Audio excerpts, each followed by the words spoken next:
Welcome back, guys. We're out here at Machcanisburg. We're at the Machcanisburg Historical Society. It's an old train station here in town. I'm going to walk you around. They're still closed right now, so I'm going to walk you around and show you the buildings. First, let's start with the depot that's on this side. Then we'll go over there and walk around there. I think that's where the train station master used to live. Well, we're going to be going inside there then. This is also a museum, apparently. So this is just a depot where they would store their stuff that they throw on the freight trains and stuff. Maybe I'll grab one of these too.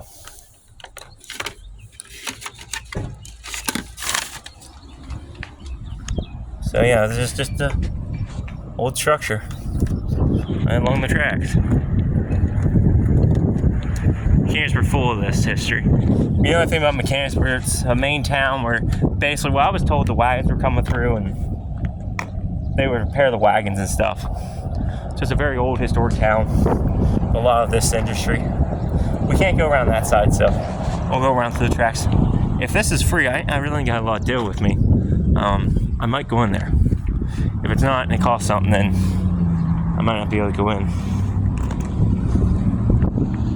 So now let's go take you around the train station. I gotta jump across active tracks here.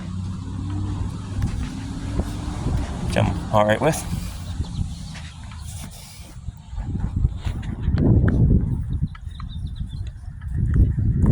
So this was the other side of the depot. Here's the active tracks. They even have a caboose here. These are active tracks that went through town. So this was the telegraph office. And this is the caboose they have. I think you can go inside this for like trick or treat. Not trick or treat, treats or treats. They have this open. I remember coming here as a kid. Going inside here and getting candy. Because they had it. Treats or treats, they call it. It's very, very gorgeous old building. So you see, there's the other side of the train station. So now we're gonna walk around this. Probably worry that.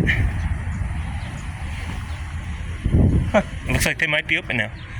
But this was the telegraph office.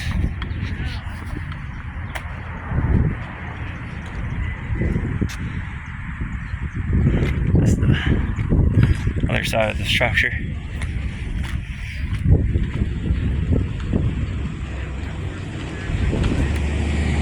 There's the caboose. That's a very cool structure, actually. I'm going to get across this alley. I'll get ran over. Oh, it's not even on the National Register of Historic Places. So there's that sign.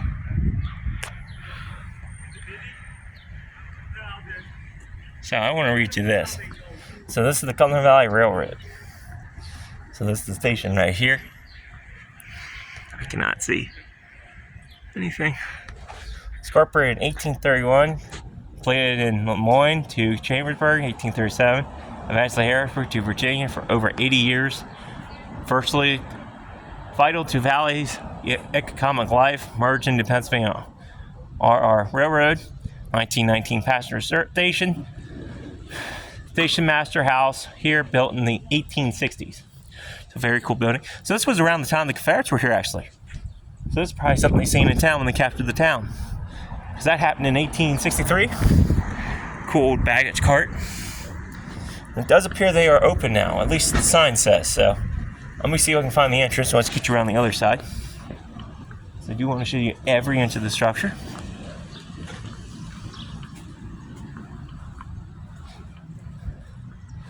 So we're not that far off Main Street. If you look out through that red light, that's Main Street, Machcanisburg. So that's the other side.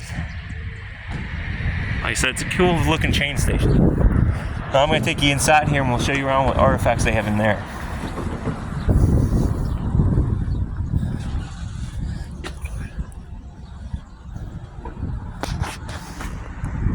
Start from the beginning since we haven't gotten too far into it.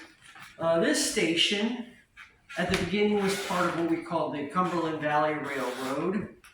This station here was built in 1867. So So that was 2 years after the Civil War was over.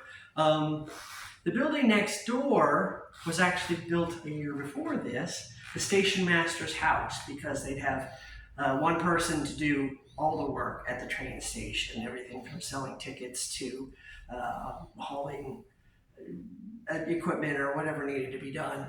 So the station master and his family lived right next door, and they built the house before they built the station. At the time, before they built the station, there probably would have been some kind of a platform or something here, but not like a permanent brick building. You can see on the wall there, this is how far the Cumberland Valley Railroad extended eventually. In the very beginning, train systems were often very short, maybe just from one town to another or something like that, and then gradually they might add on. In Cumberland Valley, we started, our first train track came from Lemoyne, which is still on this side of the river. There weren't any bridges at the time to get over to Harrisburg, so you'd need to take a ferry from Harrisburg, and the east side of the river was where civilization was. If you crossed over the river, you were in the wild country. So in the early days, you might have seen a few houses or farms or whatever. Of course, by the time the Civil War started, this was a functioning town. They were Union sympathizers. So, I'm talking too fast for myself. It's federal in the North. And so, we had parades and stuff in town and that sort of thing. And they were so proud when they'd ship out their boys out to fight the rebels and all that. Actually, another interesting thing before we get into the train is that the Confederates actually did invade the town for a few days, about a week before Gettysburg happened. The South was sending out sort of infantry groups to sort of scout out areas and figure out where they wanted to attack. Lee was hoping to take the battle to the enemy because the majority of the fights were happening in the South, particularly Virginia. But for this particular year, they decided they'd bring it up here, and they were hoping to get as far as Harrisburg because there was a major shipping depot there, or even get to Philadelphia. As things turned out, they didn't get all the way there before they got discovered by the Union troops. So let's get back to talking about the train. We started out in Lemoyne, had a different name at the time, and basically just came to about Carlisle. And eventually they would start building stations that would move further out. One of the fun things that I like to share about this station is that in those days, passengers would separate the men from the women and children. So as far as we can tell, based on our historic records, this area here was where the men would wait for the train. And so we have doors over here, also entrances and exits on the other side as well. And that's the side where the women and the children would wait. I always say that it's probably because the men were smoking cigars and spitting tobacco and cursing, whatever else men like to do when the kids aren't around. And then the trains would come out here. What you see across the tracks there, that is our freight station. And again, the freight station went through a lot of different iterations. But this was the last permanent structure that was finally erected. And we do have an exhibit over there. So if you want to go over and see about the history of the Machcanisburg Museum Association, today's the last day of that exhibit, so I do recommend that. What other fun things have we got in here? Well, we do have some nice historic artifacts. We've got a couple of benches from the original Cumberland Valley line. We don't know necessarily it was at this station, but somewhere along the Cumberland Valley line. You can see a C and a V that's been knocked out of the back of the seat there. And then we've got our citizens. Over here we've got itinerary of how much it would cost and how you could get to which other stations you could get to and that sort of thing. We've also got in the cases here records of materials that were being shipped. Hello. So a lot of times industrial materials would be shipped on the line, sometimes livestock and things like that. So the station master will be in charge of keeping track of all that. Also selling tickets. This ticket booth actually is a later structure. Originally it would have been within the wall, but this building after 1952 wasn't used as a train station anymore. So eventually the borough of Machcanisburg used the station as sort of an office / meeting area, and was that way until about the mid-70s. Let's see, what else have we got? Well, I like telling this story. And the year was, where is it there? In 1902, the Liberty Bell did a national tour. They put it on the back of a train and just kind of toured the country so people could see it. And so this is our station. Now we used to have this tall tower over here, and this exhibit kind of explains a little bit about the kinds of lamp signals that they would use in communicating with the train engineers. Now another thing that the station master was in charge of was he was also the telegraph operator. So if you wanted to send quick long distance communications, you could go to the station and send telegraphs from there. In the station master's house, we actually had it set up so that you can see sort of a family arrangement, how their living situation would be like, and there's also a small office for the station master. What other fun things? We did have sort of a spur of the train that went to Williams Grove, which was a local recreational park area, and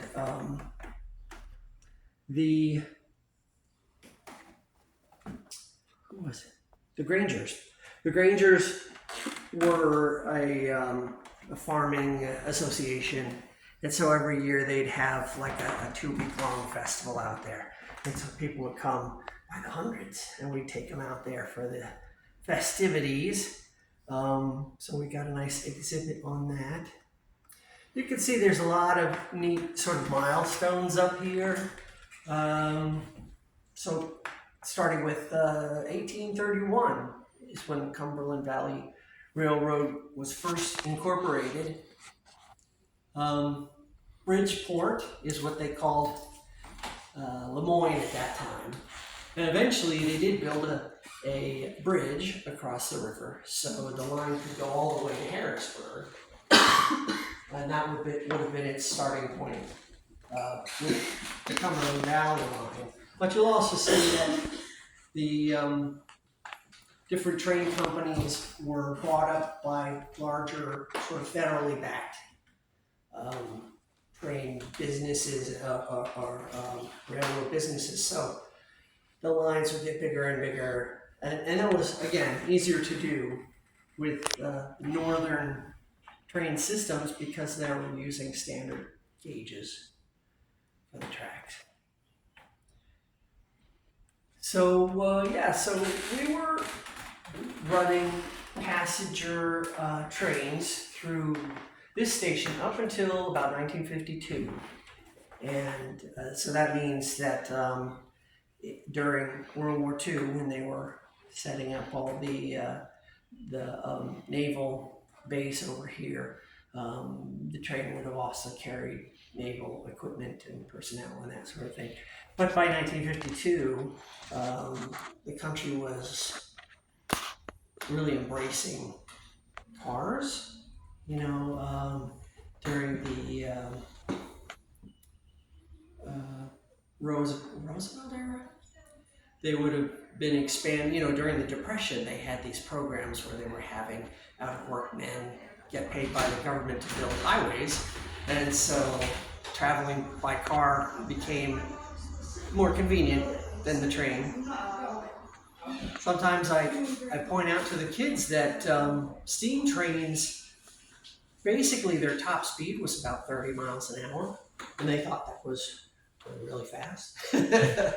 Because if you couldn't afford to own and care for a horse, you were probably going to end up walking wherever you went.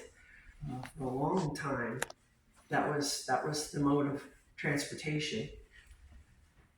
The Museum Association is curating now 5 different buildings. So we've got 3 on this campus.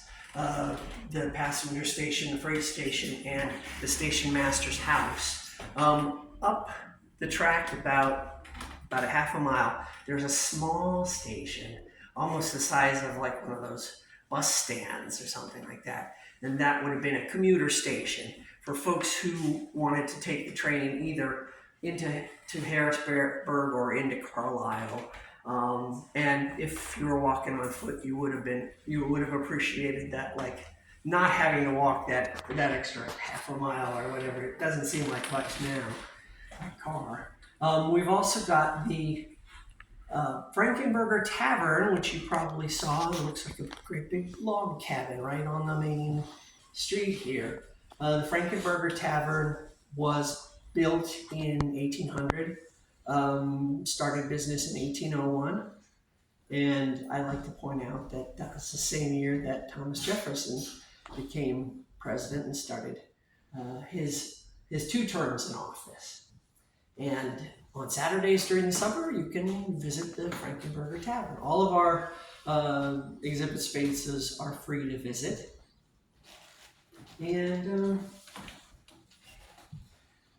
gosh, I guess that's probably a good beginning for what we've got here. You can look around.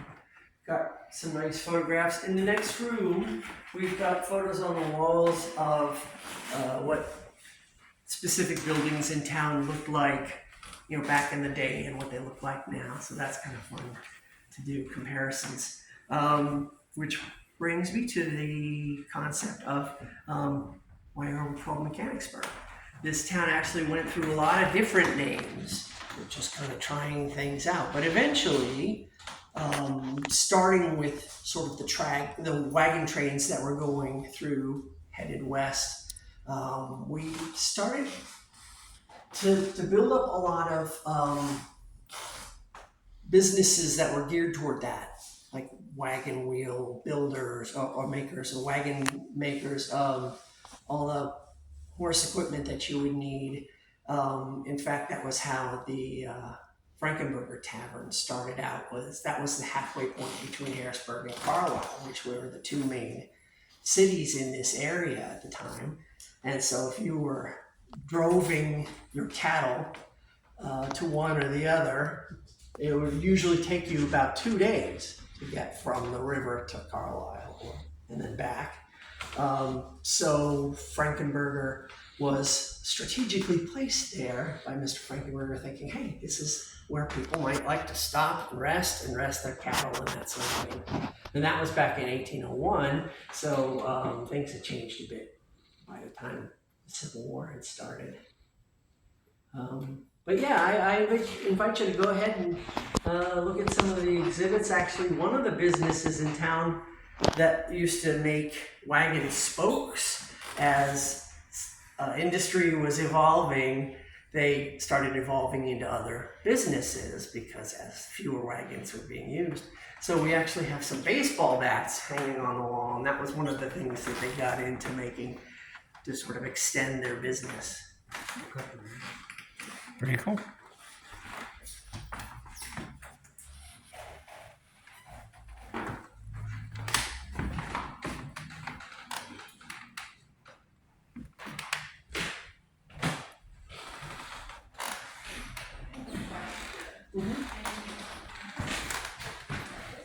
I'm going to break it down now. I'm going to go on one side. Aren't they down on Main Street? Oh, yeah. And what does this have to do with that? This is what was in that space. It doesn't say exactly Wow. when. Cumberland Valley Institute. So that Look at all these old photographs. There, before they built this college. Never get old of black and white. That's the other place. That's over by the park. Is this what the urban college is? That's what he was talking about. No, Was that little structure? that would be on. I know exactly what he's talking about now. Right. Yeah.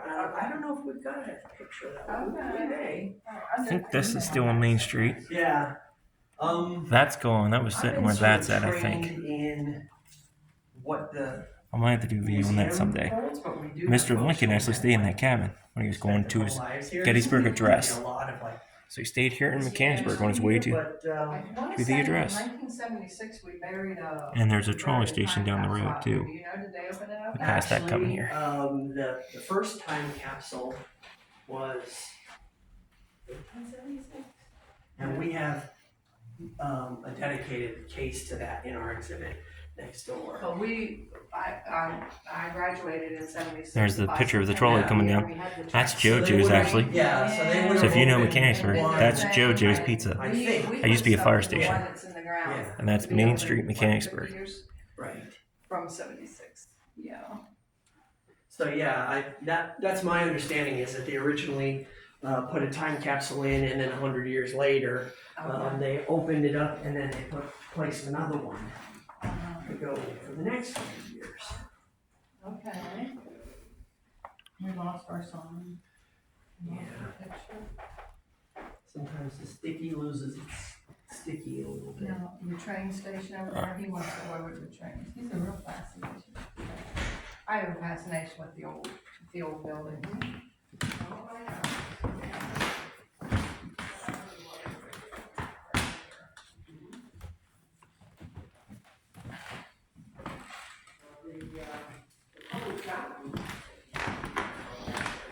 They definitely don't make benches like that no more, do they? Look at that detail in there. Alright, we're gonna go over to the freight museum and see if we can get in there. The old tools of the trade. Oh, here's what the building was. Never seen these pictures before. Or what the station used to look like before when they found it and they saved it. So I don't think it's really necessarily just been updated. Alright, we're gonna go across the train depot now.